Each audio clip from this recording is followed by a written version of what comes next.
Hello friends, welcome back. Today the topic will be migration of single instance to rack database, as well as we will be migrating instance as well. This will be 2 node cluster, and we will be using the rconfig utility, and that too on Oracle database 12c release 2. This is very important topic in the real world as well. So if you guys are going for a job interview, or if you are performing any migration task in your environment as well, this tool is used across all the environments. Okay, so make sure to learn properly. I hope you will enjoy this video. Okay, so let's move on. Okay, so regarding the prerequisites, the topic actually says that this is migration of single instance 12CR2 to 2 node rack using rconfig. What I was thinking is, let's migrate to the 3 node rack. So what I will do is, the environment currently I have and what I have already performed is, I have a single instance environment, okay, running with multi-tenant, as well as there is CDB and one PDB. Okay, the database is up and running. The host name is node1.local domain. Okay, the other nodes are node2.local domain and node3.local domain. Everything has been performed, so whatever prerequisites has been performed to actually install the database instance and database. Okay, so what I did was is, for the operating system, I performed the Oracle prerequisites. I have created the groups. I have actually reset the Oracle password. I have one directory, that is /Oracle, where I installed the Oracle software, and /Ora data, where I installed the multi-tenant database with one PDB. Okay, and that's what I already informed you.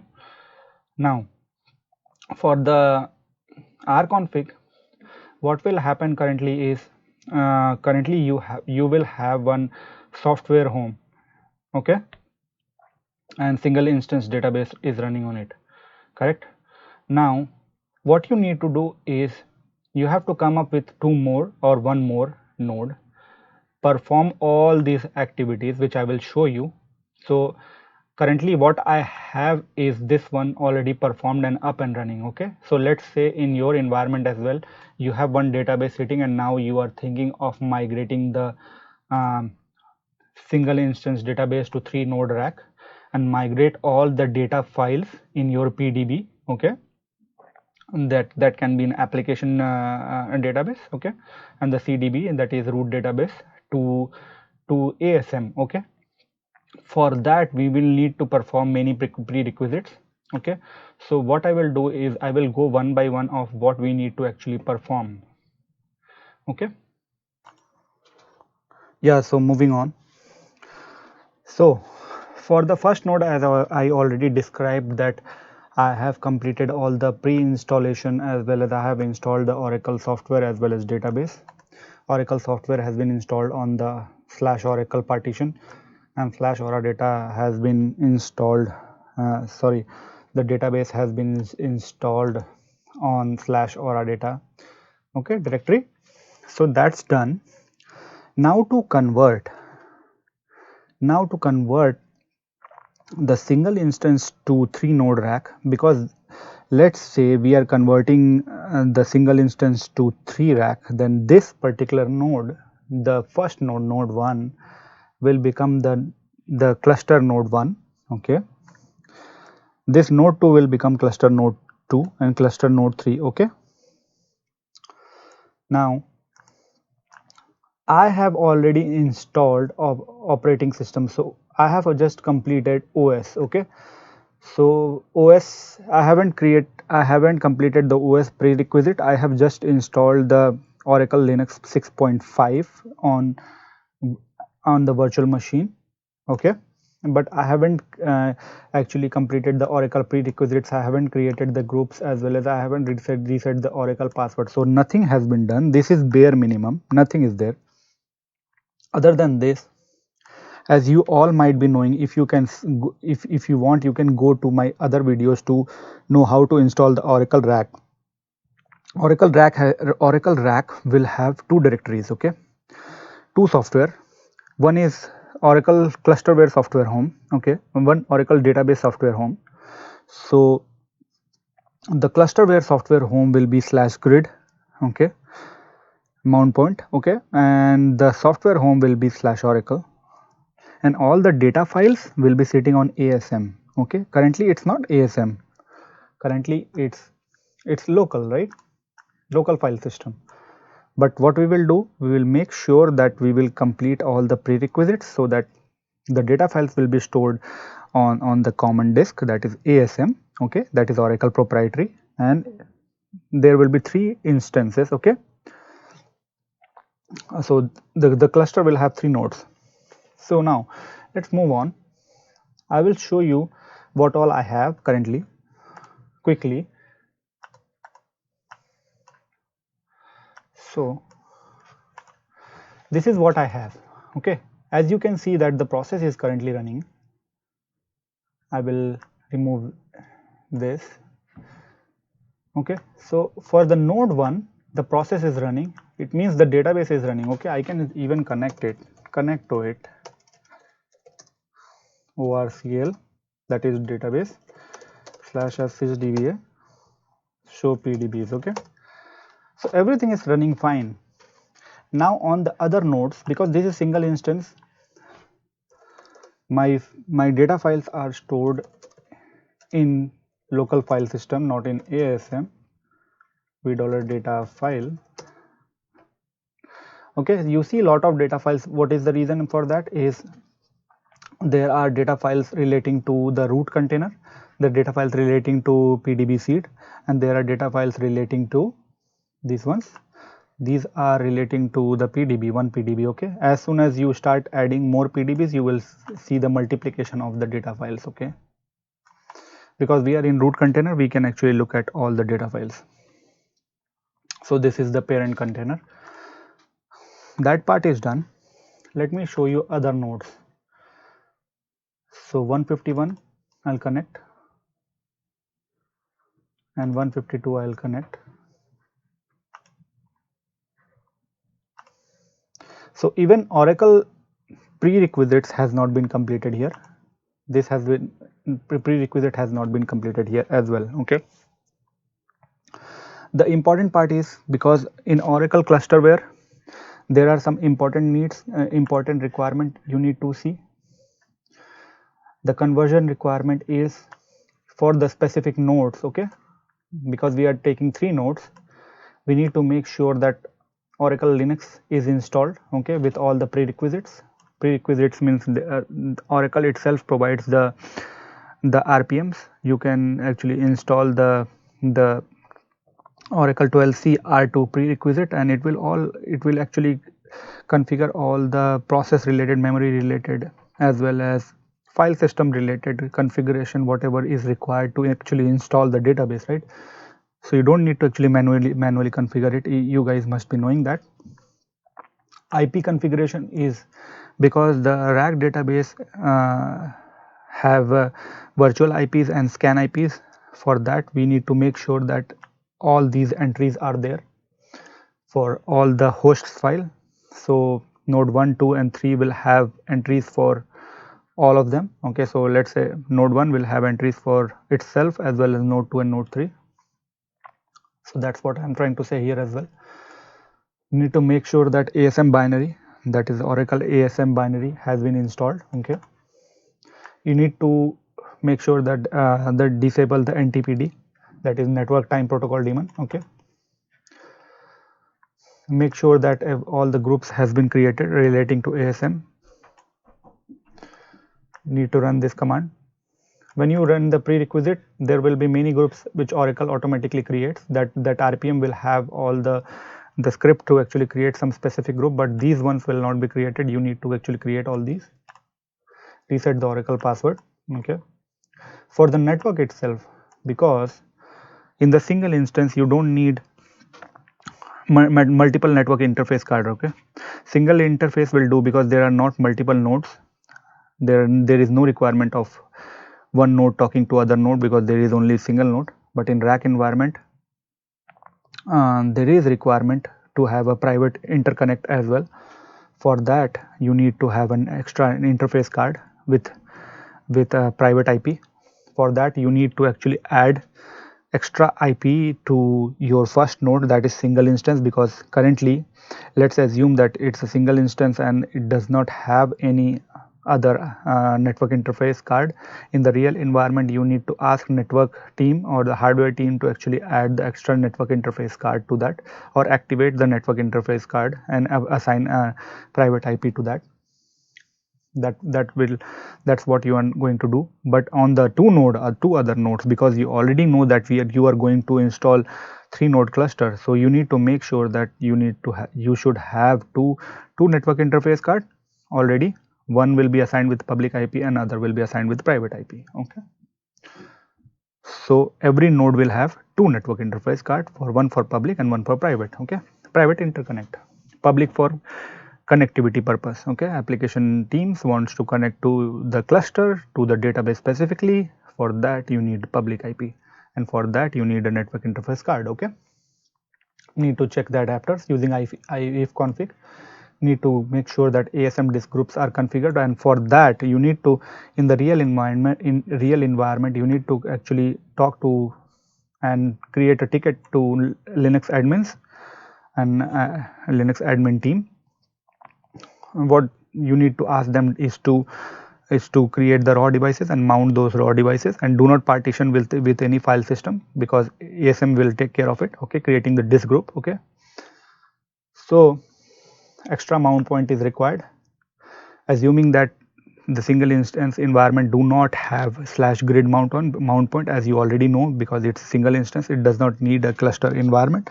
So currently you do not have any /grid mount point. So for that you need to actually attach a disk and mount that specific create a specific partition and mount /grid directory to that particular mount point and partition accordingly. Okay, so I'll show you whatever I am trying to say. This particular thing, configure the VMX file. This is specific to VMware, but in the real environment it does not make any sense. But in here, if you guys are using the VMware workstation, then you guys need to configure this, so that when you open the virtual machine, all the virtual machine will see all the disks, right, as a persistent disk, so that they can write to those disks. Those disks will be, one will be created as data, where we will be storing the data files. One will be created as FRA, where we will be creating a flash recovery area, assigning it as a flash recovery area, and the final one is ext disk, where we will be storing the OCR and voting files. Okay, for more details on what is OCR and how the rack specifically is installed, you can actually go and look at my videos on how to install rack. Okay, this is mere conversion.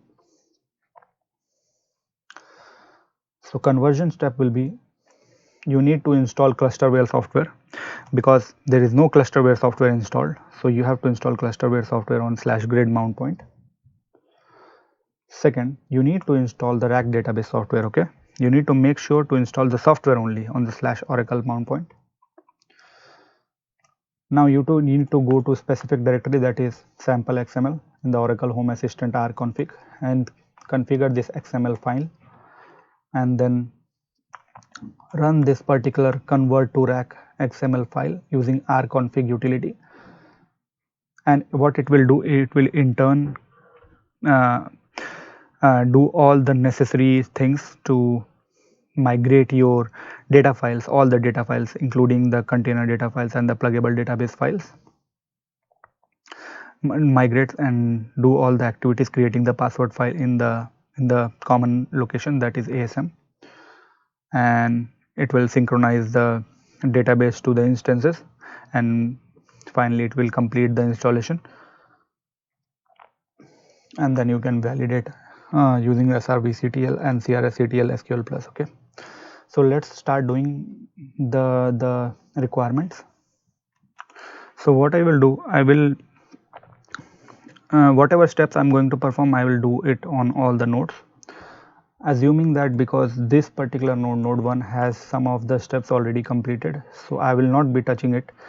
I will be touching it later, but I will be completing all the OS level prerequisites here, because OS level prerequisites are already completed here, okay, on the node 1. So the first prerequisite is to install the Oracle pre-install, okay. So let me run that.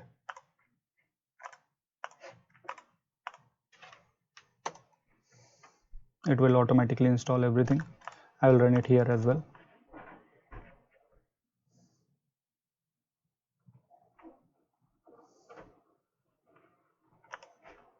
Okay, I will install the ASM binaries as well. Yum.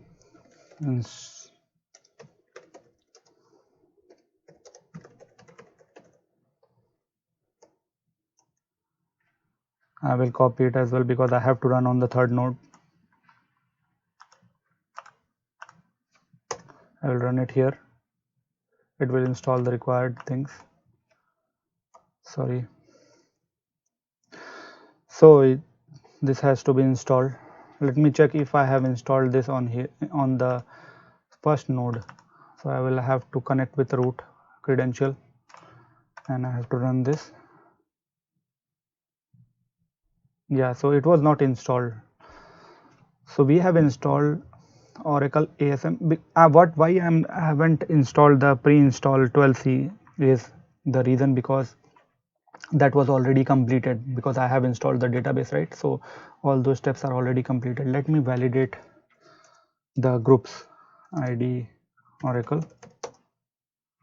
Yeah, so it has all the things already created. What I will do, I'll create the groups here as well in these two nodes, and then use the user mod to actually modify the groups and assign the ASM groups as well. So just a second. Okay, these three groups has to be added. These two groups are added. I'll bring in my nodes to modify user using the user mod, and I will copy everything until here. Copy, run it on 151, that is second node, that's done. Run it on the third node, that is done as well. Let's validate it. ID Oracle, that's done. Okay, ID Oracle, that's done. Let's reset the Oracle password because eventually we will be using the Oracle credential. Passwd Oracle. I'm putting the simple password. You guys can put password accordingly.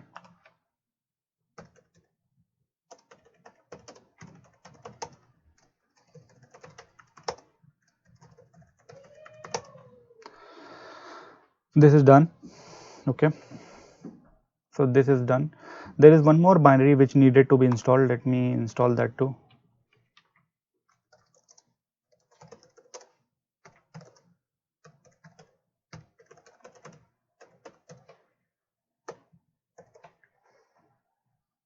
I'll copy this and I will run it.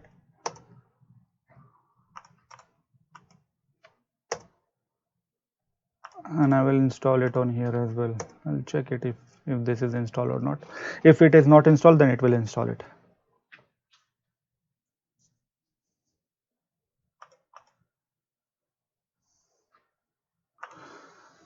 While everything is getting installed, okay, better is to actually let it complete.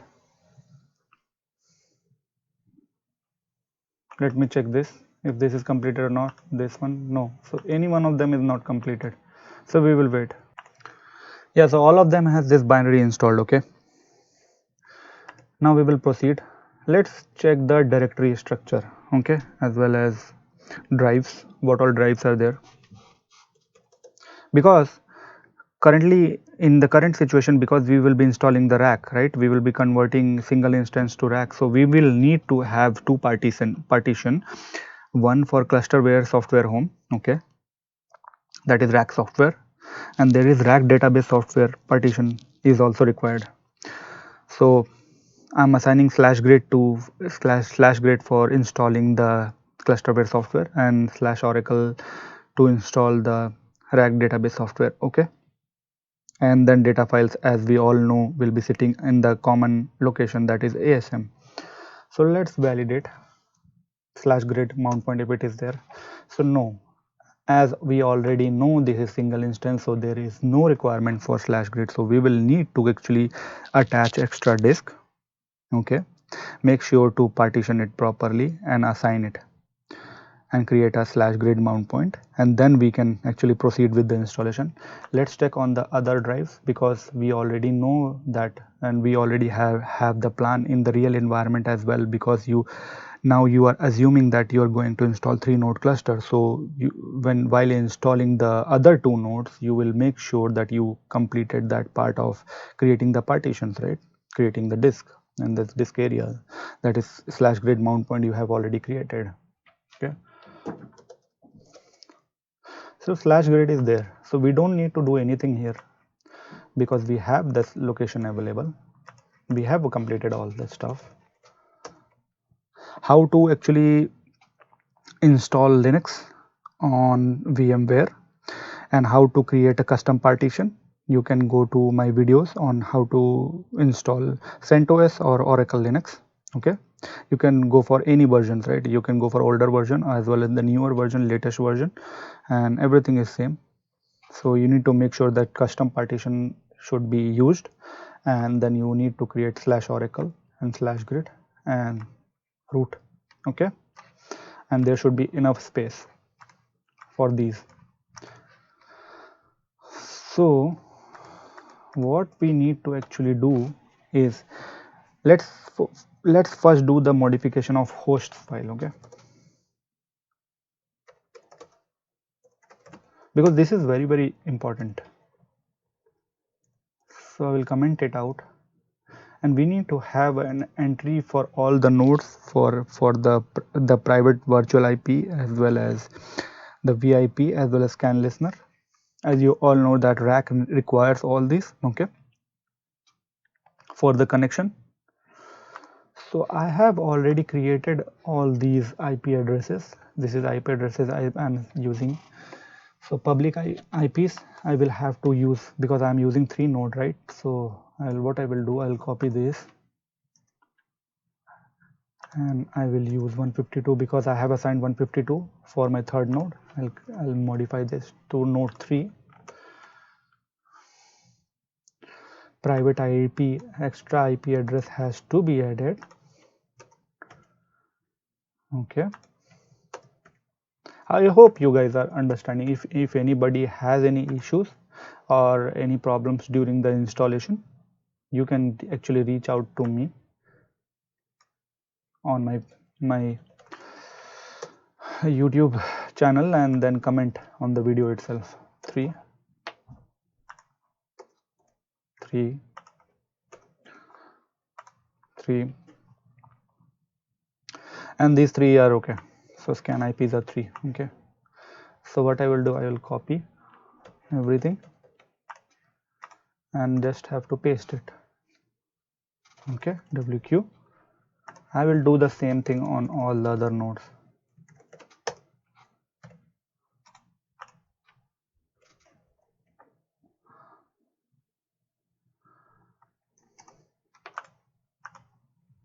Okay,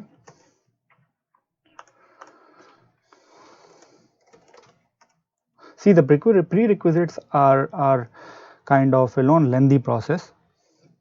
It may seem like a lengthy process, but using the rconfig, it's not at all hard.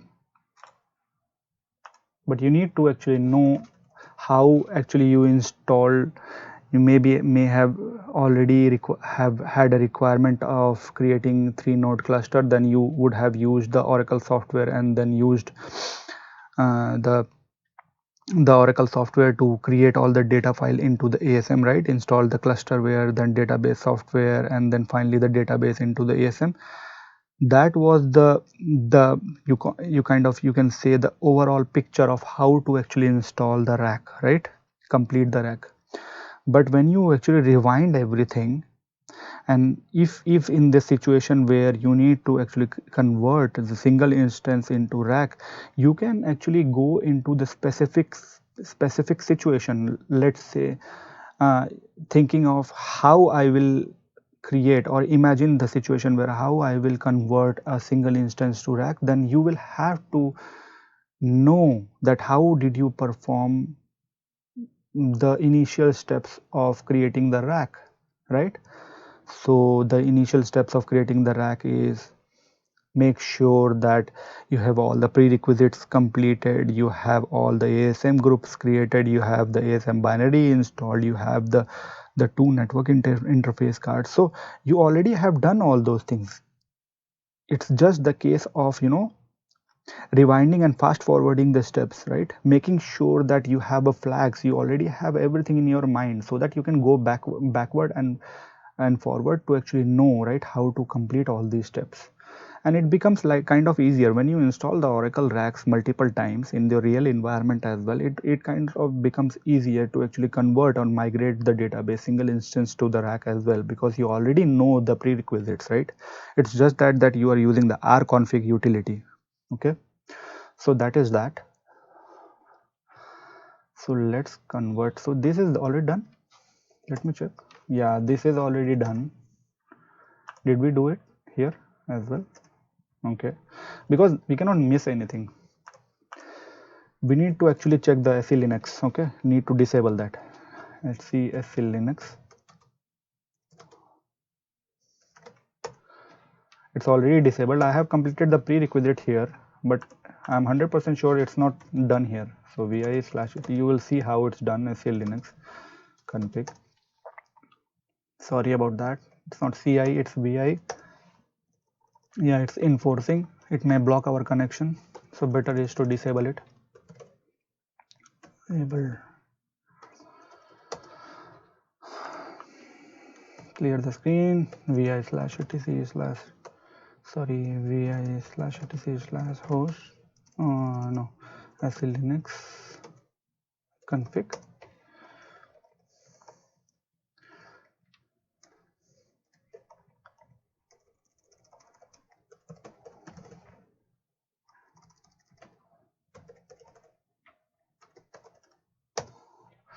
So this part is also done.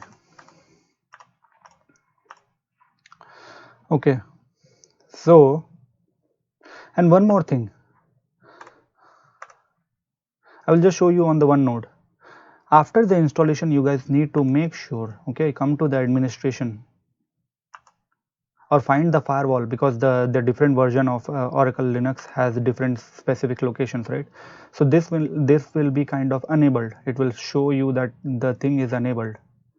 Okay, the firewall is enabled. You need to disable that, otherwise there will be no connectivity between the nodes. There will be no connectivity if you want to create, if you want to use the PuTTY session. Okay, so make sure that disable the firewall. This specific thing is completed. What we should do now is, what I'm thinking is, let's make sure to synchronize the first node as well. So better is to shut down this server, add one more network interface card, add the disks for the ASM. Okay, and then we will move forward. So let me shut down. So I'm forcing this is not the proper way in the real environment. Never shut down the database like this. Okay, because this is the local environment at home, so you can do like this, but this is not the proper way. Okay, so I'll just say shut down -h now. So it will, what it will show, what it will do is it will shut down about the database, whatever applications running on operating system, because operating system is itself is going down, right? So everything goes down. This is not the proper way again. Okay, let me check if the database is going down. Okay, and operating system is going down. Actually we need to shut down all the servers, because we need to configure the VMX file as well, the virtual machine file. So let's shut down the other servers as well. So as you guys can see that all the servers are shut down now. Okay, so first thing first, what we needed to do is we needed to create a partition for slash grid, because there is no slash grid, right? Because we need to install the clusterware software. For node 2 and 3 there is mount point, right? There is slash grid mount point, but for node 1 there is no mount point, and currently we are converting using the single instance which is hosted on the node 1 itself, right? So let's create a mount point, attach a disk. This is specific for slash grid. I will say I'll create a 30 GB mount point. Okay,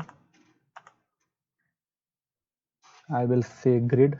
I will name it as grid. I will store this file to the same location where I have stored the node 1 virtual machine files. Let me check where it is. Yeah, it is here. Okay, I'll finish it. Now, what prerequisites we needed to complete? We needed to add one more network adapter. Okay, let's add one network adapter, assign it as host only. This is done. Now let's attach 3 disks. Okay, make it persistent so that other servers can also see those disks. Okay, so I'll show you how to configure the persistent disks. Go to edit virtual machine, add hard disk, go next. I will use 65 GB, and you need to stop, you cannot go next. Okay, otherwise you won't be able to configure accordingly and the disk will not be persistent. You need to make sure that you select this, allocate all disks now, and store the virtual disk in a single file. What will happen is the 65 GB will be automatically allocated and you cannot use that 65 GB. In this last option, split virtual disk into multiple file. When you assign 65 GB, let's say you are assigning 65 GB, the size, right, whatever you give here will not be automatically allocated, or the disk will not be used, right, completely. You can still use the disk portion of the disk for any other operations, and the operating system, whatever you assign, right, the size you assign, right, operating system will be writing and reading something, right? So while reading and writing, it will keep on allocating the space dynamically. So everything will be dynamic on the last option. For this one, it will be assigning the complete disk, right? So you cannot use that disk. I hope I made it clear.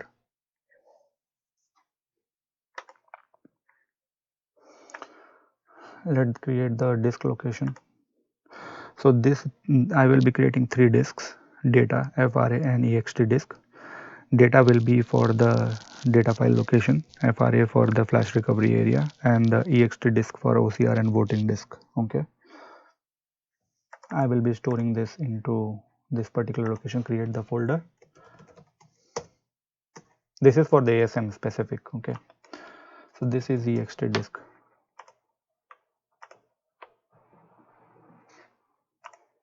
Okay, I'll add one more disk. This will be 40 GB. This is for the data files. Doing the same process. Browse to the same location, store there, finish it. Make sure that whatever options I am asking you to select that, otherwise the disks will not be called persistent, and the plan of making sure to install the ASM onto the common disk will not properly will be executed. Okay,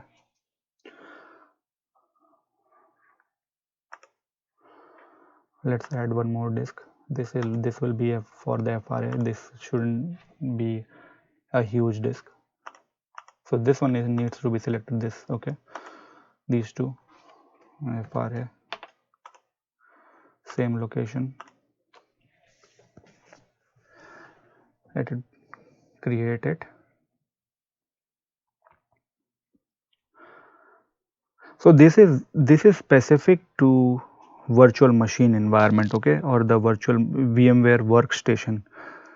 this is not common across the real environment, right? There will be NAS, okay, the network attached storage, right? You will need to consult with the Linux admins or the hardware or storage admins to make sure the disks are available for you. Then you will install using the ASM, you will install the ASM libraries and all those stuff, okay, which I will show you.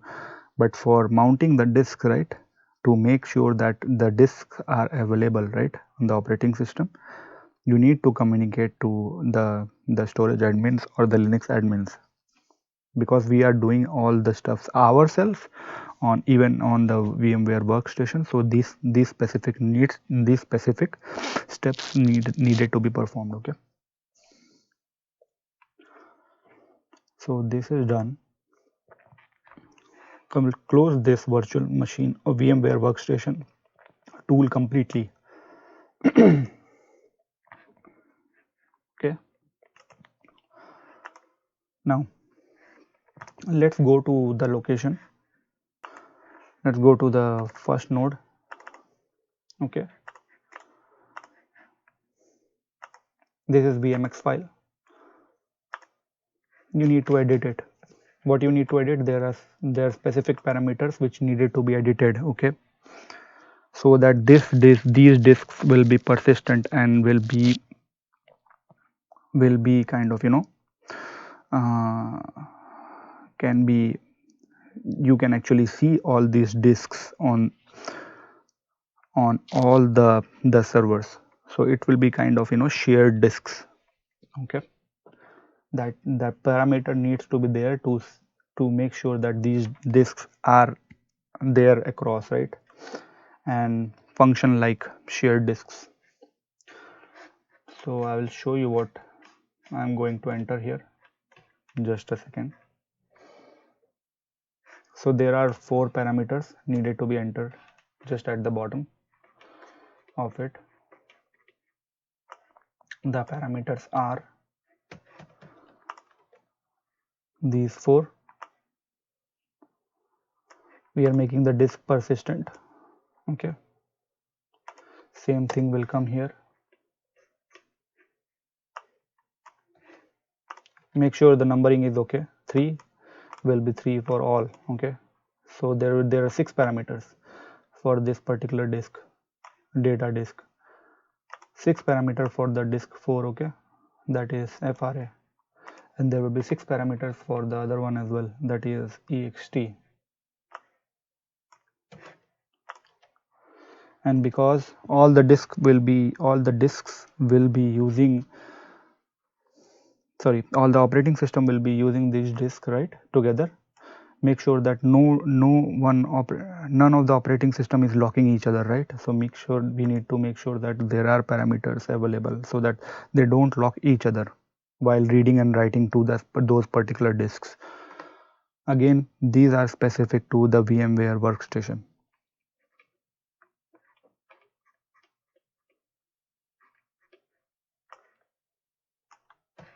So these parameter needs to be there. The disk locking will be false and other parameters. Okay, I'll make sure I'll copy the same thing on the other nodes as well. Okay, until here, right? I will copy it. I will save this, close this. I will go to the other locations. Node 2, open the VMX file, go to the bottom, paste this, save this.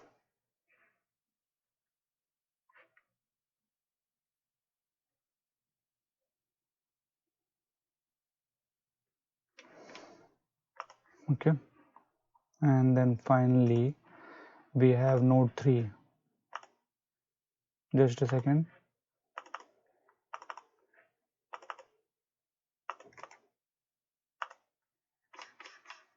Go at the bottom, paste this, save it.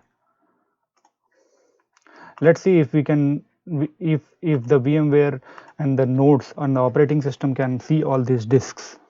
Okay, let's open the VMware tool. Let's see what happens. Okay, you see it's available here, it's available here, and it's available here. So that is what I was saying, create the shared disk. So we have created the shared disks. Now you need to actually format it, partition it, and do all the prerequisites. Okay, so let's all start all the machines one by one.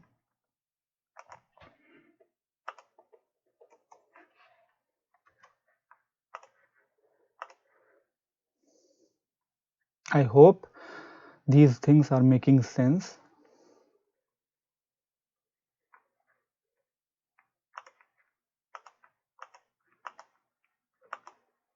Sorry, something has happened in the second disk, second OS.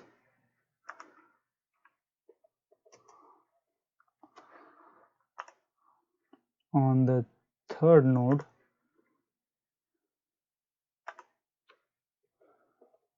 as well. Okay, so we are just completing the prerequisites, okay, before we start start installing the clusterware, so that all these three nodes are kind of in one cluster. Okay, and then we will install the Oracle database software on the /Oracle mount point, and I will show you guys what all things has to be there. Okay, so the first node, we will need to complete the prerequisites for the first node, because the first node has one disk available specific for /grid. But when we will do so, let me show you. I will not connect the other nodes, we will connect that later. But when we will do df-h, the /grid mount point is still not there, because we will need to create the directory /grid and make sure to mount the disk. Okay, before that we need to format the disk. So fdisk, let's see what all disks are there. There are a lot of disks, but we need to look at the 30 GB disk. Okay, this is what we will be assigning for the /grid mount point. So what we will do, we will need to partition this /dev sdb. This is actually not our job. I will reiterate, this is not our job in the real environment to become the Linux admin. These are the small tasks any Oracle DBA must know, how to partition it, how to make the disk persistent on all this stuff. Okay, how to query the location, as well as how to create the directories, how to check the disk usage, and all these primary tasks. Create the new partition. Okay, this will be primary partition, partition number 1, and other will be enter w. Okay, right. Now when you see fdisk -l, you will see that the partition has been created, and we actually used the complete partition for the sdb1. Okay, now the second part is to create a file system. Okay, format the disk with the file system. Okay, so what you will need to do is, you will need to write, let me clear the screen, mkfs.ext4. this can be xfs as well. Okay, whatever partition you are using, but I'm not using xfs. ext4 I will be using. Okay, not ext2, ext3. And then /dev sdb1. Okay, give it a time. That's done. Now create a grid mount point, mkdir -p /grid. Okay, now what we'll need to do is, we cannot use this disk, okay, directly. Okay, we need to make sure this disk is specifically mounted on specific directory. Okay, so we'll create a grid directory. When you see df-h, it will still not show. Okay, still not there. Need to mount it. Okay, mount /dev sdb1 to /grid. Let's check it again. It's now showing. Okay, but the thing is, just wanted to let you know that when you restart the machine, you will see that the disk will go away. The mount will be unmounted. Okay, whatever disk you have mounted to slash grid mount point, it will be unmounted automatically. You need to make sure the disk needed to be persistent, okay, across the restarts, and for that you need to edit the FS tab. Before that you need to find out the block ID of the disk. So blk id of slash dev hdb1, copy this, okay, sorry, copy only this, vi slash etc slash fs tab, go down, okay. We are making this disk persistent so that when the machine is restarted, we can still see the disk using the df-h, okay. So remove the quotes, need to be same format as above. The file was formatted using ext4, sorry, the first need to mention the grid partition. Format will be here, ext4 file system. You don't need to know all these things, defaults and 00, okay. Make sure to mention this, right quit. Now df-h,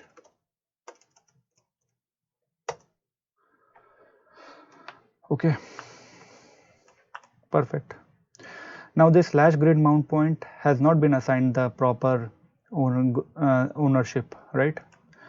While installing using the Oracle account, you cannot install on the slash grid because the thing is that current owner of this directory is root and the group owner is also root. I will show you how, because you have created this mount point using the root credential. It will show root, okay. So we need to make sure change the ownership and modify the group and the other permission as well. For that I will show you how to do it. Just a second.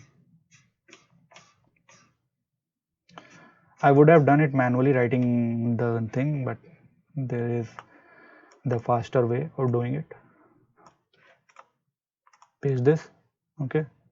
So what you are saying, change the ownership of slash grid, the user will be Oracle and the group will be, owner of the group is oinstall, and do it recursively so that there are files under it, right, slash grid, and there are other folders under it. It will automatically be inherited recursively, right, okay. So that is done. Change the permission, chmod. So this is done. When you check the ls-ld slash grid, now everything looks fine. We can check on the others as well. Let's connect on the other servers.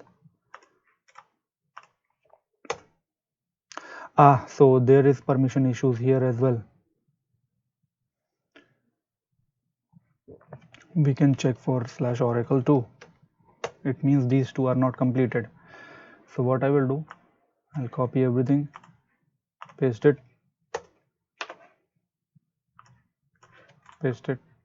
sorry, paste it, and then check it again.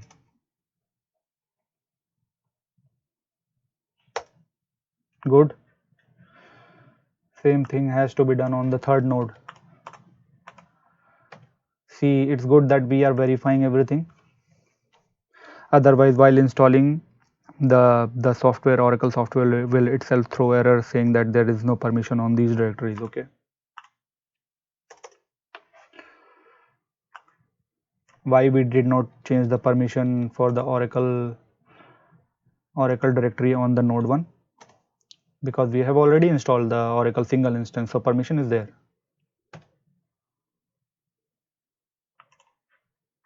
So don't need to worry about that, but still I will show you if you have any doubt. So everything looks fine and synchronized. Let's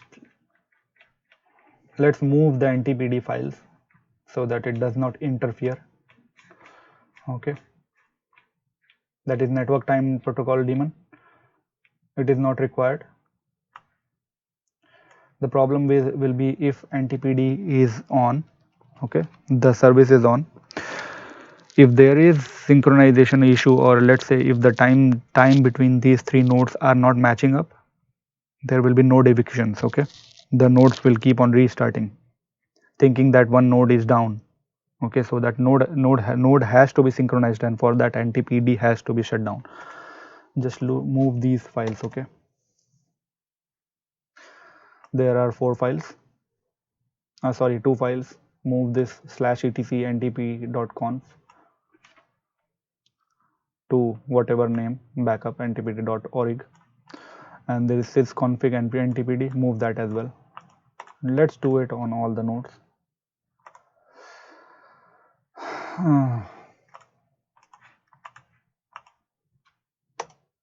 That's done as well. That's done as well. Okay, now what is important and what is remaining? The Oracle ASM disks. Okay, those needed to be partitioned. Make sure to configure the disks, create the disk. Okay, so let me show you how to configure the disk, partition the disks. Okay, and one important thing, that what we saw in the slash grid, right, while mounting it on, formatting it with the file system, for these disks, the persistent 3 disks, right, which we created, data, ext, fra, right, these disks will be formatted but will not be partitioned with any, it has been formatted but will not be formatted with any file system. So we will not be associate any file system on top of it. Okay, so we will not say mkfs. Okay, we will not going to run that command. We are going to format these partitions. Okay, and we are going to configure the disks using the ASM. So ASM is like logical volume manager, LVM, for rack, that is Oracle proprietary. Okay,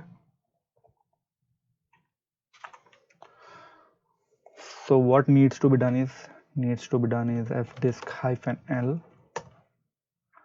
So what all disks are not partitioned?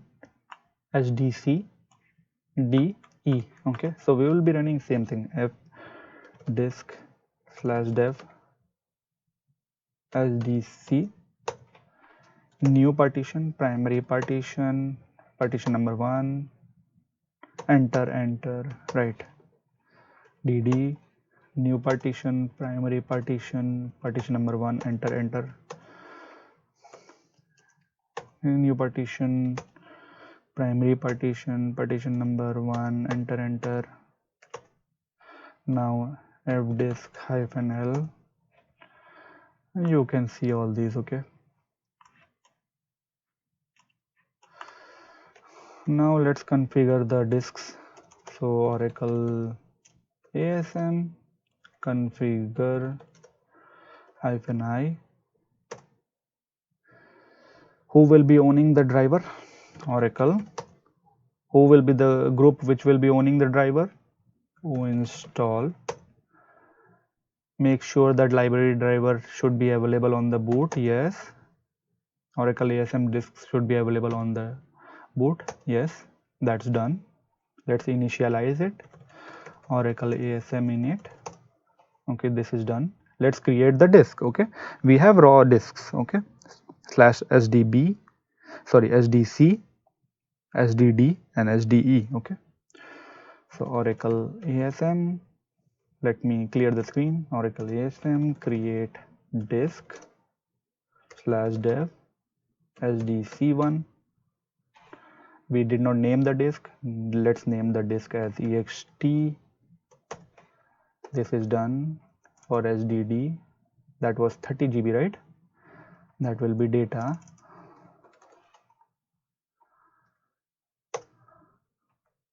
And SDE1, that will be 20 GB, and that will be FRA. Let's scan disk.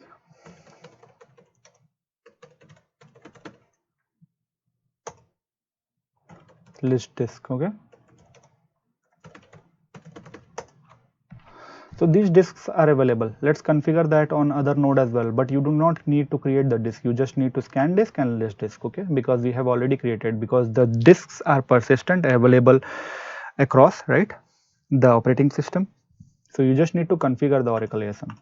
So you need to say Oracle ASM configure -i Oracle o install, yes, sorry, yes, Oracle ASM init. Let me clear the screen, enter. ASM scan disks, good. Oracle ASM list disks. Same thing needs to be done on here as well. Maybe I can copy it. We could have typed it as well, but that's okay. Oracle o install, yes, Oracle ASM init, Oracle ASM scan disks, Oracle ASM list disks. Okay, so now disks are available across. So now all the prerequisites are completed. We will clear the screen. We'll clear the screen here as well. This is already done. Clear the screen as well here. Now we actually do not need root account anymore. We will close the sessions. Now we will connect the Oracle.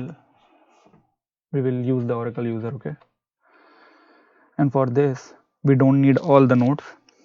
What we will need to do now is transfer the binaries to binary, that is grid binary, to the grid location. Okay. And then start installing the grid software from the first node. And what it will do, it will create the SSH passwordless login to all the nodes. It will ask for the Oracle password and it will create the SSH passwordless login, and it will transfer all the binaries to node 2 and 3, and it will complete the installation of the grid software. Before that, because this is 12.2, and when you actually unzip the file, the Oracle grid binary file, it will be extracted as kind of different folders. Whatever you see after the completion, you must have seen after the completion of installation of 11G R2.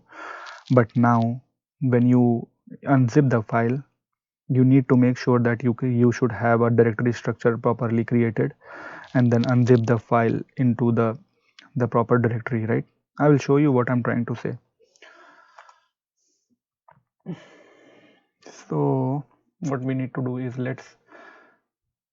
we need to connect to all the Oracle. Okay, connect to all the nodes using the Oracle ID, and because it does not have that, we will create a duplicate session. We will rename this session as Oracle, and this will be Oracle as well. Okay,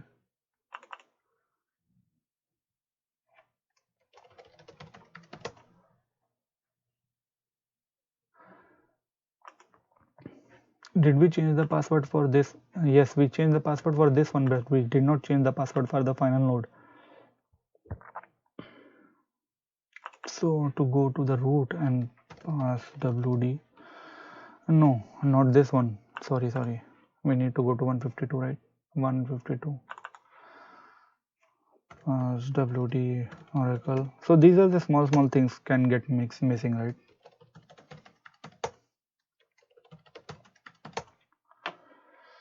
New password,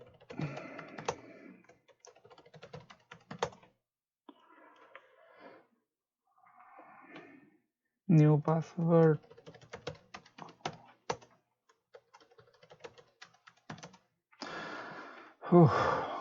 Okay, so this is done. Let's now try again. Close this session, go to Oracle,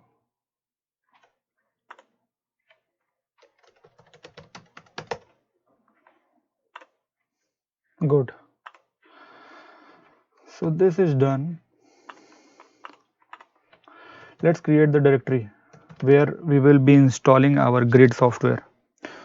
mkdir -p/grid base product 12 to grid. So in 11gr2, right, you used to actually extract it somewhere in the slash grid, right, and it would have extracted into a specific folder, and then you would have run the run installer. But from the 12.2, what you need to do, you need to create the directory and then extract here, okay, so that you see all the folder and then run the grid setup.sh. So things has changed slightly. Let's create the directory on all the nodes, because the files will be transferred, right, during the installation on all these nodes, and you don't need to change the permission because you are already using the Oracle ID to create this directory, so permission will be fine. Okay, so this is done. Clear the screen. Let's transfer the binary. We are on 150. Okay, let me refresh it. Let's go to grid base, product 12 to grid, and let's transfer the 12 to grid home. So the file has been transferred. So to reiterate, everything has to be same across the nodes. So same means the database software must be same, the grid software must be same, the directory structure should be same, slash oracle must be there on all the nodes, slash grid must be there on all the nodes should have proper permission for the owner and the group owner, okay, that is oracle and o install. Make sure the proper groups has been created, oracle asm binaries are installed everywhere. So small things, right? So all these things has to be created. Let's extract this grid software, and then I will show you what I meant saying that when you extract you will see all the folders, because you usually see these folders after the installation of grid, right? But in the current situation 12.2 and beyond, right, when you actually extract the software, you need to extract into the specific directory structure which you want to make as a grid home. If you do not extract this software into the proper location during the invocation of grid setup.sh, right, you will find a specific location where it will ask you to provide the oracle base, right, the grid base, and it usually it used to usually ask about where the grid software will be installed, but in the current version 12.2 and beyond, it will not ask you for the location of the grid software because it has already decided it. You actually unzip the file to wherever you want it, and it will automatically take that location as an oracle software home. So make sure you extract into the proper location, okay? So let's move to that node and then go to grid base,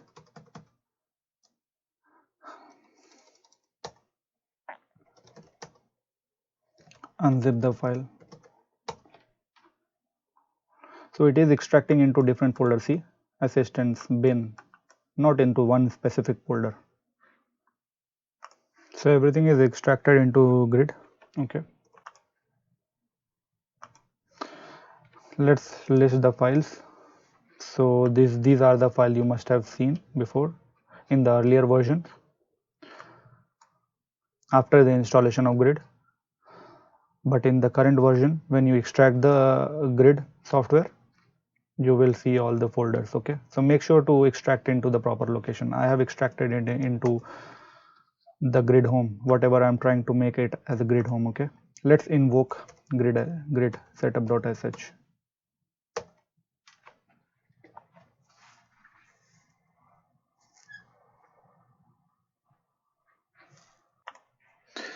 Okay, so we'll need to configure Oracle Grid infrastructure for new cluster. This is a new cluster, as we already know that. Let's move on. Need to configure the standalone cluster. Okay, we don't need to worry about other stuff. Let's move on. Okay, cluster name, you can put whatever you want. Okay, I have mentioned this node cluster. I'm using the same whatever it is providing, but the scan name is the name whatever you entered in the hosts file. So make sure that this is correct. So my name I mentioned as a scan name is node scan. Okay, port number can be this, that's okay. We are not using GNS, so don't take that. It is going to verify the scan name under the host file. If it is not given properly, it will throw the error. Add all the nodes. This is for the specific for the passwordless login.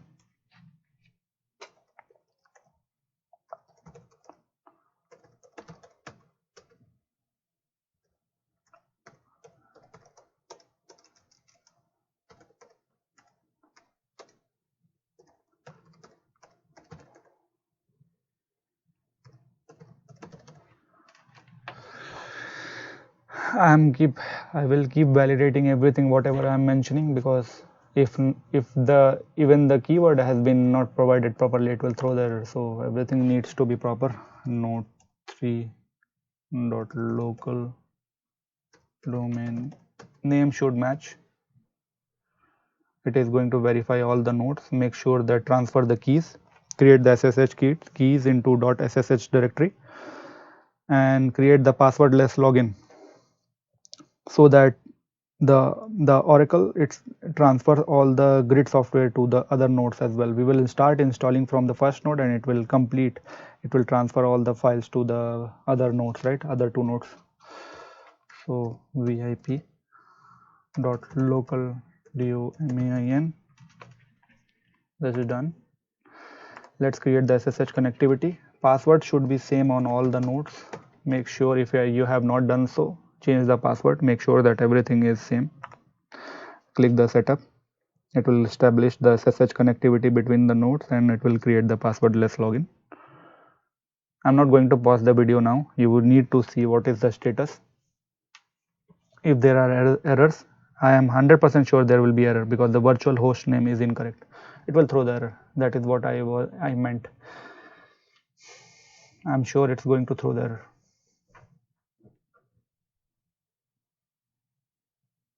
We will wait for this. Let's correct this. 2 3, and everything looks fine. We'll create a setup again. I know the video is long, but what I'm trying to do is we will complete all the prerequisite in this particular video. It can be 1.5 hours, okay, and then we will create I will create another video that will be the final video of this particular section, and it will complete the how to configure the rconfig, right, and that will be short. That will be 15-20 minutes, and that will complete our rconfig utility itself. So passwordless login has been successfully completed. Click next. So don't think too much if you get the errors. Make sure to read the error properly, see the details and description properly. Oracle provides the proper ORA errors. If you find any issue resolving that, you can actually ping me, or actually put a note in my YouTube channel. If you still are not able to resolve, you can still Google it, but you can email me as well. Okay, it automatically recognized the two interfaces. First interface, as it was 10.0, it has recognized it as a public, because that is public, and the other is ASM and private. Okay, we will move on. Click next. We are going to configure ASM for the block devices. We are not using NFS. We are not going to configure GIMR. Next. Okay, this is the important section. As you can see that I don't see any disks. I have to change the directory path to find the disks. Before that, we will select the external. External is no redundancy, kind of, there is kind of no mirroring going on, right? So this is not, you need to you actually select in the real environment. In the real environment, there will be redundancy of the disks, because this is very these are very critical files, the data files where you host your application, and the OCR files, which is very important. It has all the cluster information. If the cluster nodes are down, right, you cannot even connect to the database. There will be no productivity and your business goes down. Third is FRA location, where the backups are stored. So that is very important as well in case of disaster, right? And those files are very important to restore the database or the specific data files. So external redundancy is not a good way to select, because there is no mirroring, okay, no striping. So, but in our current situation, because we are actually creating a lab and we are learning currently, we can use the external disks. I'll come up with your video regarding the other ones as well, how to create flex ASM, what is high setting and what is normal setting. Okay, so currently we'll create ext disk, because we are installing clusterware, so we will be needing a disk group to actually host our OCR and voting file. Change the directory location. If you find the disk here, then that is well and good, but if you don't find it, then you have to say Oracle ASM. These are the disk location. Okay, and this is same. Okay, you will find the location as same disks. I'll see all the disks. I will select the specific disk that is made for ext. I'll say next. Okay, we'll change the pass. We will set the password for all the things, that is sys and asnmp. We are not going in specifics to whatever is there. We are going through the steps of how to configure. Why the password is not same?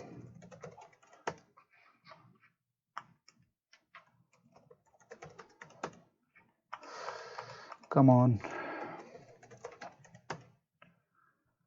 Whoop. I'll go slow. Good. Okay, we are not using intelligent platform management interface. Go next. We are not using enterprise manager cloud control. Go next. Leave whatever the group assigned. Next. Okay, this is what I was saying. In 11GR2, you used to actually provide these things explicitly, but here it's grayed out, because it's assuming that you have selected your software location as whatever you extracted the files to, right?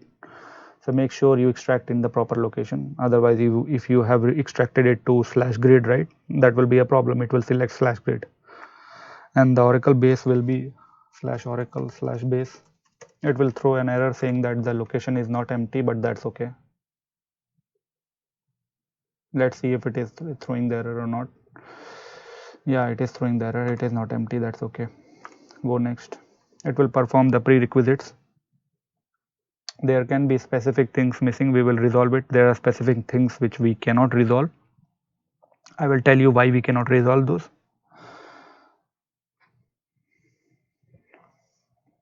And there are some things which are overwhelming, kind of, it requires more and more, right? Every time, whatever you give, rack needs ample amount of resources.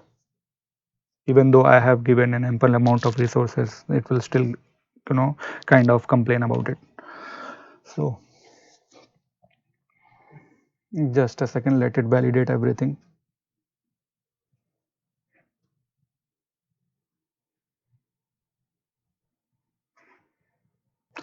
It has thrown a lot of errors, some warnings. There are some things which we can resolve now. There are some things which we cannot resolve, and there are specific reasons to it. And there are some things which we don't need to resolve, right? Like memory. It needs too much memory, right? We have already given 8 GB or 6 GB of memory. It doesn't need that much, but it is asking for the 8 GB minimum. It does not need it, okay, that much. So that is, leave that be. Okay, let's install this CVUQ disk, okay, binary. For that, let's connect to root from each node.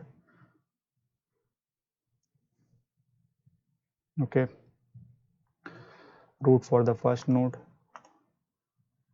root for the second node, and root for the third node. Because we extracted the binary to the first node, it has that specific RPM, okay, that had package manager RPM file, okay. So after installation of that binary here, we need to transfer that binary here in the other two nodes and install it there as well. So let me show you the location. Let's go to the grid home, grid base product, okay, go to CV, go to RPM, list it, okay. So you need to say RPM-IVH, install it. Let's transfer this as well, SCP, this to 192.168.10.151. Let's transfer it to /grid. Yes, password, it's done. It was asking about the root password, okay, as you can see. Let's transfer it to other node as well, 152. Yes, so it has been transferred in those areas, /grid, RPM. I know that it's here, RPM-IVH C PD/grid. Let's copy rather than typing it. So this is done. You can close the session for the root. You don't need root at all. For the prerequisite requirements, you need root, but for others you need Oracle. Okay, for these don't worry, okay, it is complaining about the group, don't worry about it. Let me check what it is saying. It should be already resolved, okay. CVU queue disk, don't worry about IO scheduler, this will be resolved. And this resolve.conf and DNS, because we did not configure the real DNS server, right, and we are using the host file as kind of our DNS lookup, okay. So it is complaining about that. If you would have installed the DNS server and then made sure that the entries are there on the DNS server itself and these nodes are looking up to that DNS server, then it would have never complained. For more information, you can go to my videos of how to install Oracle RAC using the DNS as well, okay. Let's check it again.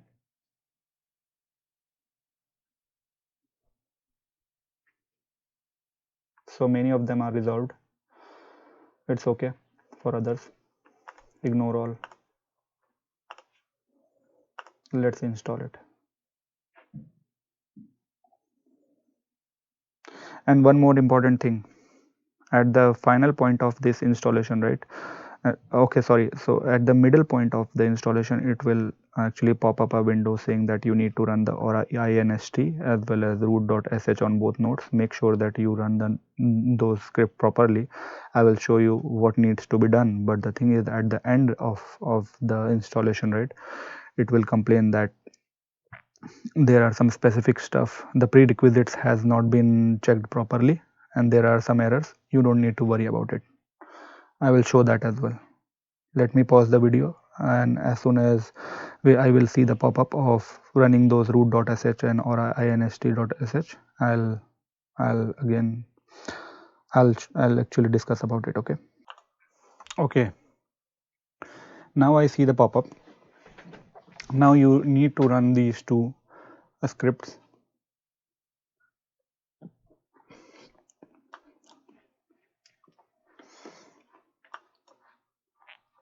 Okay, so you must be thinking why the node 1 has not been mentioned, because we have already completed the installation, right? We already had the single instance running on it, so this code has been already run in there. That's the reason it's not saying that you need to run that. It's performing some root operation, okay. There are some directory that needed to be run as that needed to be executed using the root credential. That's the reason it needs root credential. Okay, so first of all, we need to run on node 2. We will go one by one. We will run this aura inst root.sh on node 2 first. I shouldn't have closed this. Okay, so connected it and connected it. Okay, so we will run on node 2. Done. We'll run out node 3. Done. Now this will take time. Run it on node 1 first. Okay, don't go random. Run it on node 1 again. Okay, it has to be run on node 1.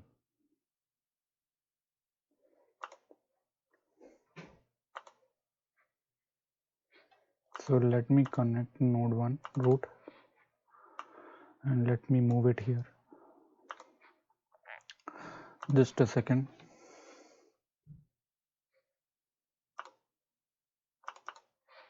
I'm just validating one thing.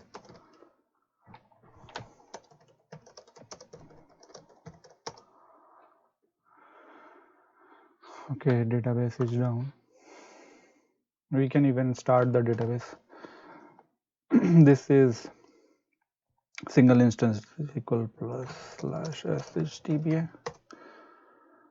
dot aura env orcl startup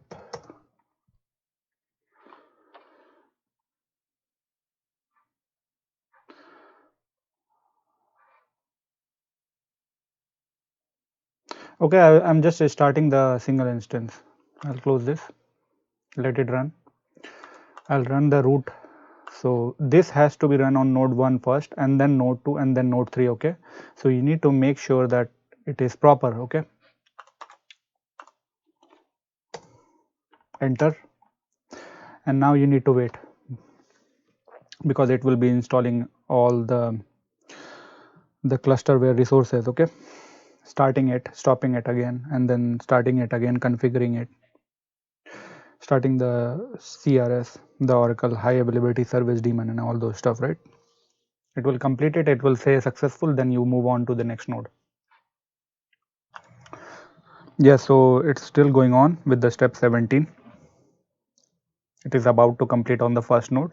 So you can see that uh, the preparation itself takes a lot of time, but the thing is that this is pretty much required, right? So in real environment as well, you must know all these steps of how it's done. In the interview process as well, usually recruiters actually ask about how it's done, so you need to make sure that you need to practice at home as well. So go through these steps one by one, make sure to install 1 or 2 node cluster and then deinstall it. Make sure to migrate the single instance to the rack, and then you will get to know, right? And you get the feeling of how every step is done, right? And then during this particular installation and these activities as well, you might get a lot of questions in your head thinking about why this is, why and what it is doing underneath or under the hood, right? So that habit is really good. Questioning yourself, questioning the stuff, whatever is going on, is very good. Why it is good? Because your learning capacity and your thinking process grows accordingly, and then that's how you become a kind of, what do you call that, good resolver or good troubleshooter actually. So I hope you guys are enjoying the videos. Okay, done. And also make sure to subscribe my videos, please share the videos, make sure to hit the like button as well if you are enjoying the videos. So this is succeeded. Okay, let's run the same thing on the other node, not this one. This has not to be run. The thing needs to be run is this. This will not take the same amount whatever node 1 took, but still this particular node needs to be part of cluster, so it will do all the prerequisites. Okay, so this is done on the second node as well. Let's run on the third node.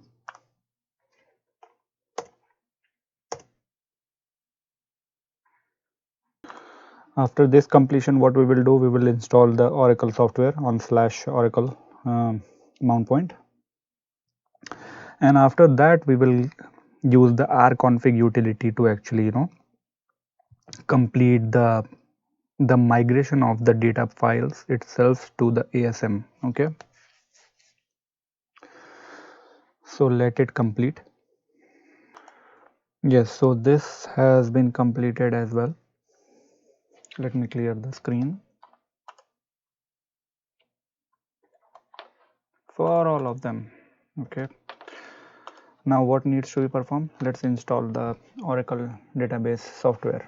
Okay, or Oracle RAC software, you can call it. So for that, before doing that, you need to select OK and let this complete as well. Sorry about that. And then we can start installing the Oracle RAC software. Okay, just a second. Okay, so we see that the cluster verification utility has failed, and there are specific reason why it failed is because of the DNS as well as the scan listener. Okay, so don't need to worry about it. It's just a utility to verify the resources if they are actually the prerequisites which are completed on the nodes. So everything has been installed properly. Say OK, go next, go yes, and then close this. Now let's install the database software, okay, on all nodes. For that, login on the first node using the Oracle ID. Go to the /oracle,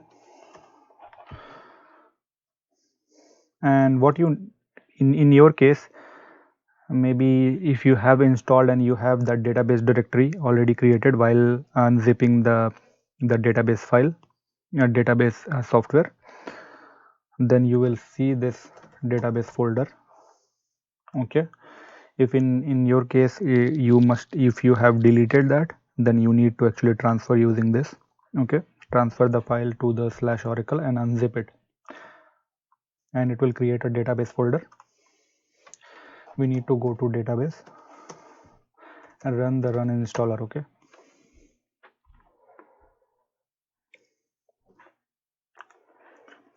okay, so uncheck this. We don't need to receive the security updates.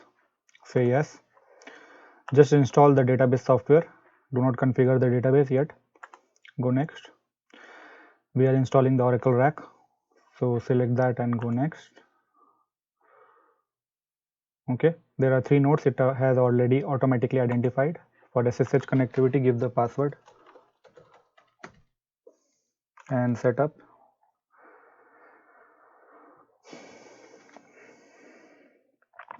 SSH connectivity should must already be there existing, because we completed the grid installation, and in that case as well we used the Oracle ID, so it must be there. But in case if required, I am just doing on my part as well. You might not want to test it and this and just click next and it will work. It will verify the SSH in the .ssh directory if the keys are there, and then it will say successfully established, and then you can go ahead.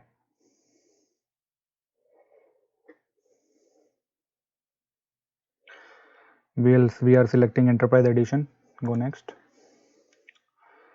Now in this case we need to actually install the Oracle software into different directory, because as you already know that node 1 already have a single instance running on the specific directory, so you need to make sure that the directory is different.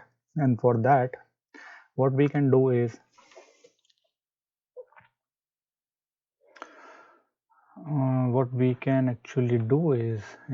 verify that. Okay, how do we verify it? Is connect to the Oracle ID on the first node and just let's validate Oracle base product.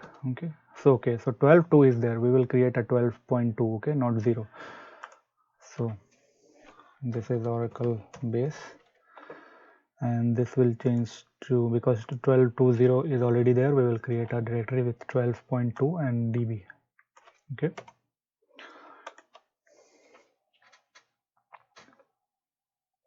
it will verify all the locations on all the directories. No, other nodes as well. Okay,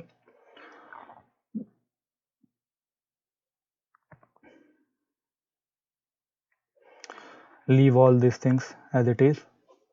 It might throw error. It has not, but it may throw error. Then you need to actually say yes and then move on. It will perform the prerequisite checks and throw error if there are. So the database software installation works the same way. The installation starts from the node 1 and it actually transfers the files to the node 2 and node 3. Okay, so the directory and the permission has to be there, otherwise it will throw error saying that the connectivity does not exist. We already verified that using the SSH passwordless login, so everything is fine. See, it again says that resolve.conf and scan and those things. DNS, don't need to worry about that. It needs a DNS server. In the real environment you will have DNS server. You will provide the IP addresses whatever we actually mentioned in the host file, right? You need to actually give that to the network team and they are going to configure everything, so that when you actually use the NS lookup to look to scan IPs, it must resolve into 3 IP addresses. Okay, so just moving on, install it. It will take around 10 to 15 minutes to install it, and then it will pop up a dialog box saying that please run the 2 root.sh files or maybe one. I'll come back as soon as it actually shows the pop-up. Okay, so you see the pop-up. We have to run using the root credential, this root.sh file. Just copy this and run on each node one by one. Run on this, run on this, and run on the third node. So this is done. You say okay, this has been succeeded.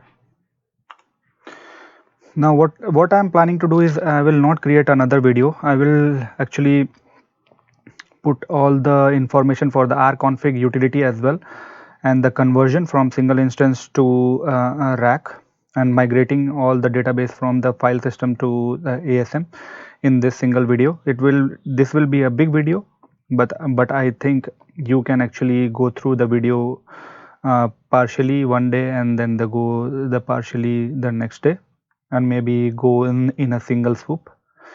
Okay, so let's start. What we need to actually do is, because as you already know that we have installed the clusterware software, and by that we have actually created the disk group, that is ext, and mounted that disk group and installed the OCR file and voting disk into that.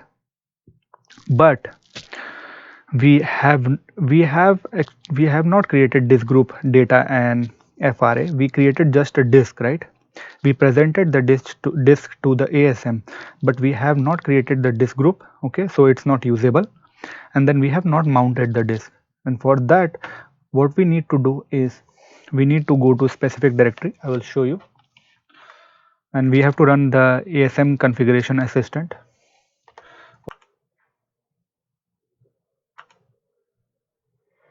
Okay, so what we will do is we need to actually mount the disks. Okay, all the disk, that is data as well as FRA, because as you already must be knowing and already said that the ext disk has been mounted. Okay, and clusterware software has been installed, and OCR and voting disks has been installed into that. But for FRA and for data disk group creation and mounting, let's run the ASM configuration assistant. Just a second, let me go to the directory. Before that, let's change the environment variable to plus ASM and go to cd $oracle home. It will go to grid home. Okay, and then let's go to bin and run asmca.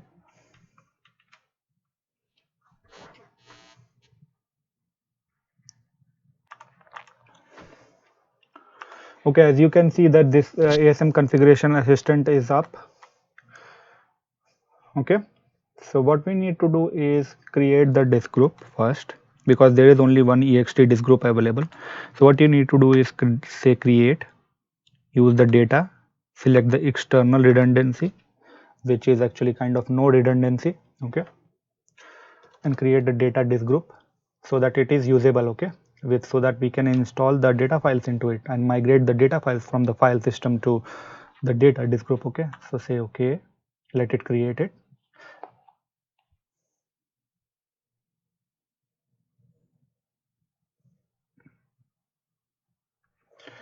So you see data already also listed here.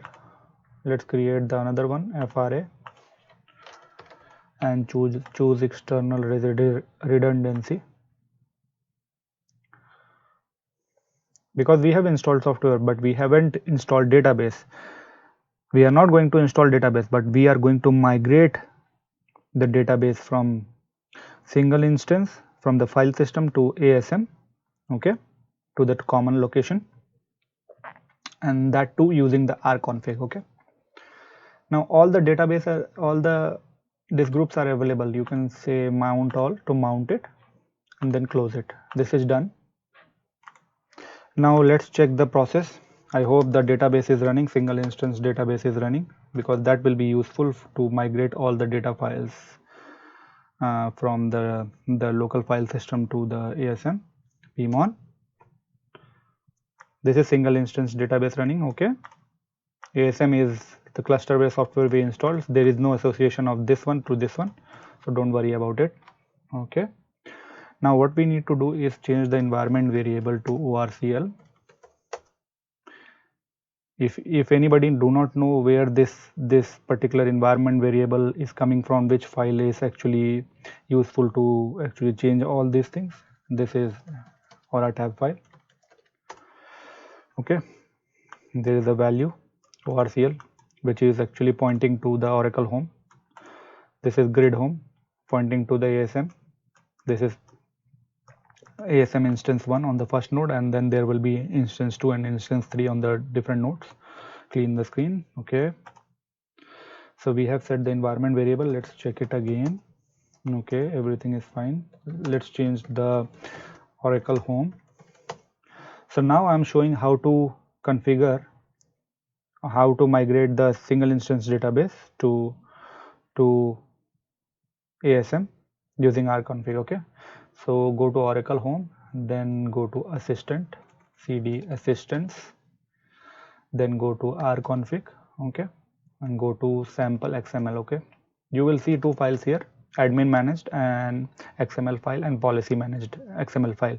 Do not start changing these xml the admin managed, because we have installed the admin managed database. Okay, so do not start changing on the original file. Make sure to copy this file to the specific location. So I'll copy this to /aura data. So convert rack admin managed, okay, to /aura data. I have copied it. I'll go to that location, cd /aura data ls-al, okay, and then vi to that file. Do not get afraid of whatever is provided here. This is kind of a structured document, which is XML, extensible markup language. This is how Oracle uses and goes through each and every value actually to convert the single instance database to rack database. Okay, so the first value is convert verify. You will say yes, so you really want to convert it. Now for this one, source or database home, you need to provide the single instance database home, and this target database home is the current database home, okay, where you have installed the cluster database software, okay. Oracle SID is the database name, okay, Oracle SID name. Provide the sys password here. It will be logged in as sysdba. That is what Oracle uses to convert the databases, okay. Now we will go to node list. You need to provide the number of nodes. So we have 3 nodes, so node 1, 2, and I will provide one more value here underneath it. And then instance prefix will be, I will provide saying node, okay.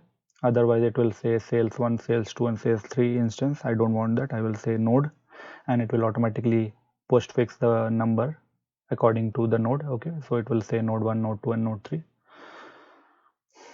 Shared storage type is what we are converting is to ASM, okay. That is what we are doing.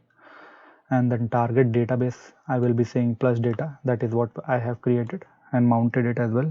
You just saw that I mounted and created the disk group and data disk group and mounted it as well. And FRA, I will say FRA, okay. So let's start changing it. So I'll go to the specific location, okay. I will delete this. I'll go here.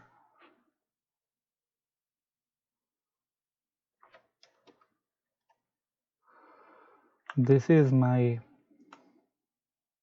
okay, this is my single instance home. I'll paste here. What happened?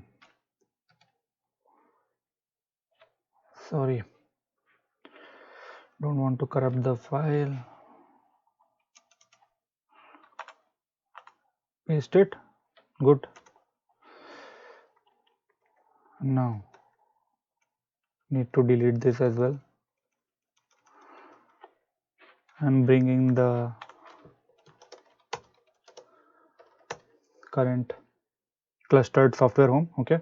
So ls-al, you can see that there are 2 of them. You already saw that, right? We changed the directory structure to 12.2 to point out outside of this. So we will go to cd 12.2/db, okay. We'll see present working directory, and we will copy this to here. Good. Our database SID is ORCL, single instance, okay. Provide whatever you have created. My password is, okay, whatever I have kept, you can keep whatever you have. I will copy and paste this and then change the value to 3 because I named the node as node 1, node 2, and node 3.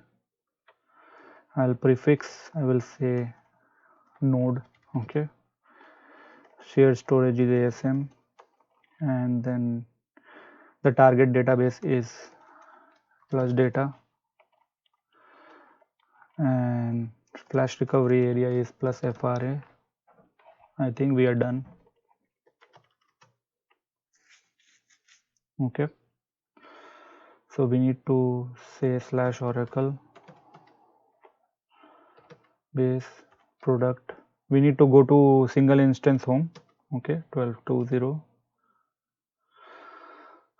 db assistants.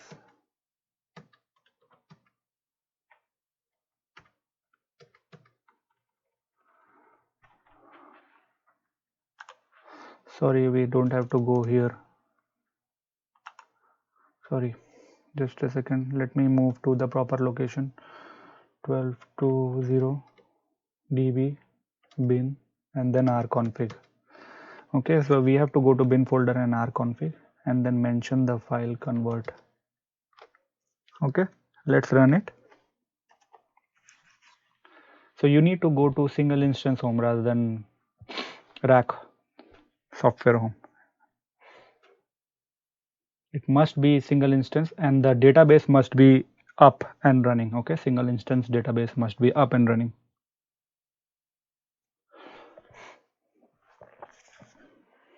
So this will do everything. It will migrate our complete database from here to ASM, and then we can eventually validate it.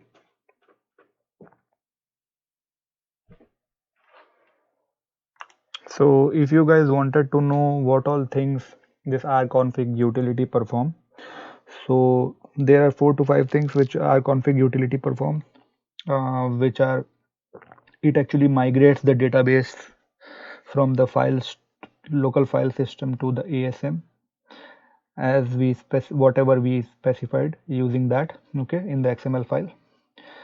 Now it creates the database instances as well on all the nodes. Now there is some specific error. I don't know what it is. We need to check it.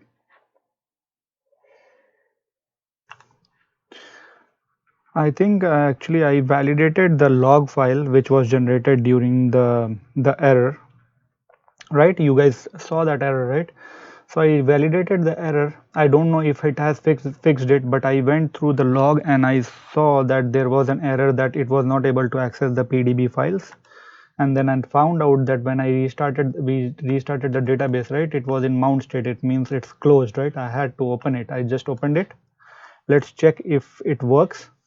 Let me go to the first node and let's see how it goes. It is still throwing the error. Let me validate it again. Okay, so I figured that my database was complete, database was down. I restarted my database and then ran this code again. Sorry about all these errors, but the thing is that you guys need to actually figure out, and if you cannot figure out, you can directly reach out to me on my channel. Okay, so it has started running. Until now it has not thrown any error. We will see if something goes wrong with it or everything will be fine. And one more thing, if there is an error during the mid of doing this migration, right, so everything goes fine, everything is going fine. Actually we moved on out of that step, so everything looks to be fine. It will take a good amount of time to actually migrate the database from the local file system to the ASM. But what I was saying is, if in case in the mid of this process, right, you get an error, don't worry about it. You don't need to delete anything. You need to just rerun it. First identify what the error is. If you cannot identify by yourself or googling it, then you can reach out to me and then I'll figure it out and I will provide you more details. Okay, so everything seems to be going fine now. See, it has added the trace files, it has added the database instance, adding the redo log files. Now earlier when I checked, right, there was a single instance running, right? Now I see that node 1 is running. There will be node 2 and node 3 on other nodes as well. I will show you. If I do ps-eaf pipe grep pmon, it has not yet added the node 2 on these nodes. Okay, so we will need to wait for that to complete. It has not been completed yet.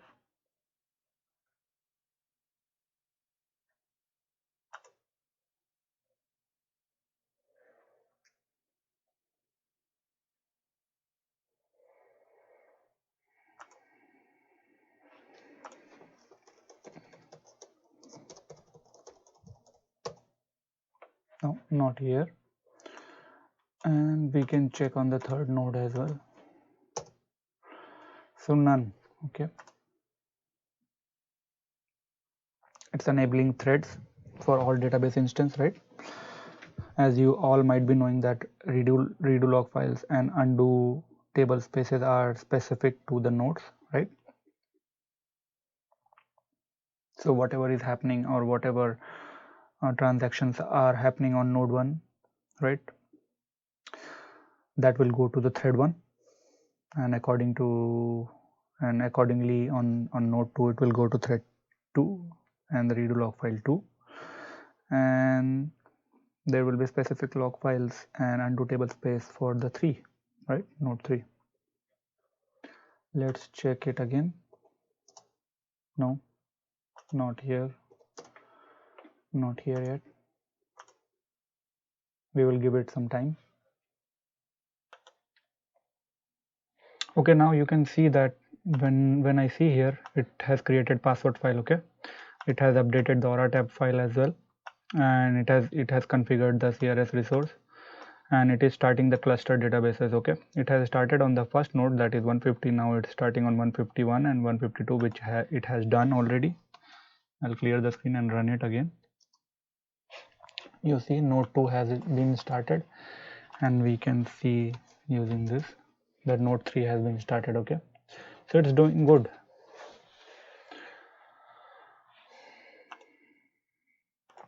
So finally everything is completed. Okay, we already validated that it's running. Okay, let's check the configuration of the database. Okay, Aura env orcl1. Let me check if Aura tab entry has been created or not.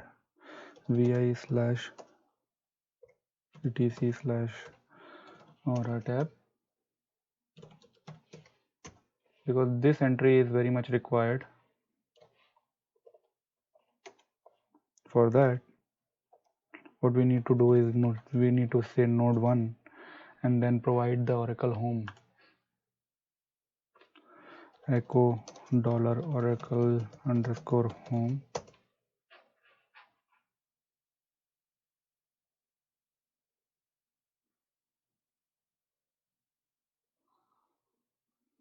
which is incorrect in the current way. Our Oracle home is not this, but cd.cd .aura env orcl cd slash, I'll go manually. Okay, Oracle base product 12.2.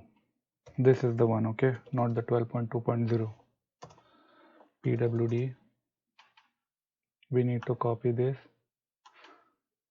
and we need to change the entry on all of them. Okay, not changing it, actually providing the entry. So copy this. Okay, vi/etc/Aura tab.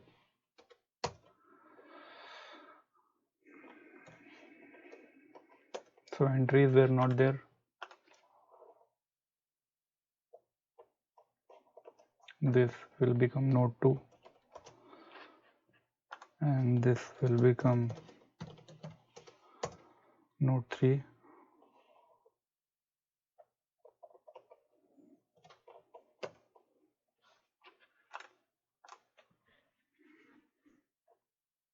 Just a second, just say that this is node 3. Okay, so this thing is done. We will say .aura env node 1. Okay, now we can say sr vctl config database -d orcl. Let's see what it gives. Okay, so it provides everything. So what it provides is, I'll zoom in, actually zoom out. So as you can see, it gives the unique name orcl, database name orcl. Okay, database home this, Oracle user orcl, sp file is located at plus data. Okay, in the ASM. Good, password file is located in the plus data. Domain is .local domain, as you already know it. This is the database role primary, and others will be secondary. We can check on the other ones as well. So let's say Aura env node 2 srvctl config database -d orcl. let's say what it gives. Okay, looks fine. Database instances node 1 to 3. This is administrator managed, so everything is looking fine.